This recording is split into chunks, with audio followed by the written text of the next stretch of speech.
Whatever one believes about the job of policing, whether it's that well-intentioned officers often must make split-second decisions that are easy to criticize in hindsight, or that the profession is corrupt by its very nature, videos that have filled our screens in recent years offer concrete evidence that the police sometimes egregiously abuse their authority.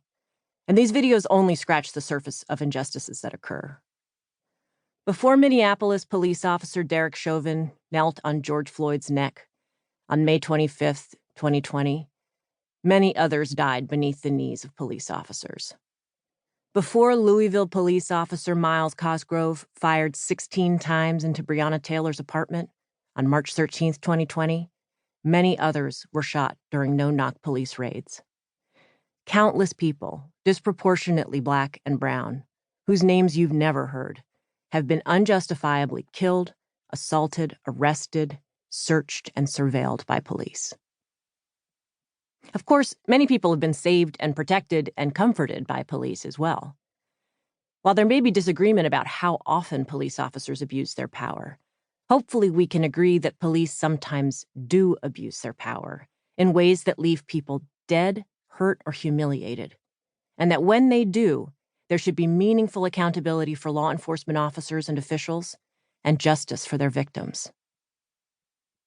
People who've lost loved ones or have themselves been harmed by the police often say they want the officers involved to be punished and assurance that something similar won't happen in the future.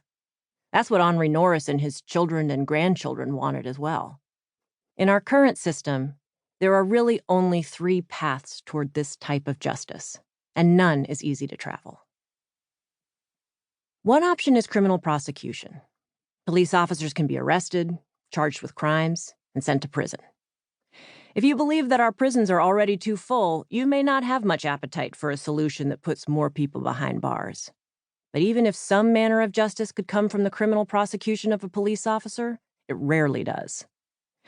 Prosecutors have historically been disinclined to bring charges against the officers they rely on to get convictions in other cases. And juries have proven reluctant to indict officers or find them guilty of crimes that will send them to prison. As a result, police officers are criminally charged in less than 2% of fatal shootings and convicted in less than 1/3 of those cases. Officers are even less likely to be prosecuted for using force that does not kill or for violating people's rights in other ways. Police officers also can be investigated, disciplined, and fired by their departments. But police departments' internal affairs divisions rarely sustain allegations of misconduct. Internal affairs divisions in departments across the country have been criticized for conducting shoddy investigations, failing to interview witnesses, collect and preserve evidence, reconcile inconsistent statements, or question when officers submit essentially verbatim statements that suggest collusion. In the rare event that charges are sustained, officers often have elaborate processes they can use to challenge departments' decisions to discipline or fire them, and those challenges are often successful. As a result, local police departments can't be relied upon to render justice to their own. Deputies from the sheriff's office repaired Henri Norris's doors a few days after they broke them down, but nothing ever came of the civilian complaint Norris filed against Captain Cody and members of the task force. And no criminal charges were ever brought against the officers who blasted through the doors of Norris's home, pushed him to the floor, handcuffed him, and scared him to death. For Henri Norris, the only path towards some manner of justice was to sue Captain Cody and the officers who busted into his home. In many ways, a lawsuit was more likely to achieve Norris's goals than a criminal prosecution or internal investigation ever could. Norris could file a lawsuit himself. He didn't have to wait for a prosecutor or a local department's internal affairs division to act. During litigation, Norris could demand documents from the law enforcement agencies that participated in the task force and could question officers and supervisors under oath about what happened. Information that a prosecutor or internal affairs investigator would be under no obligation to unearth or make public.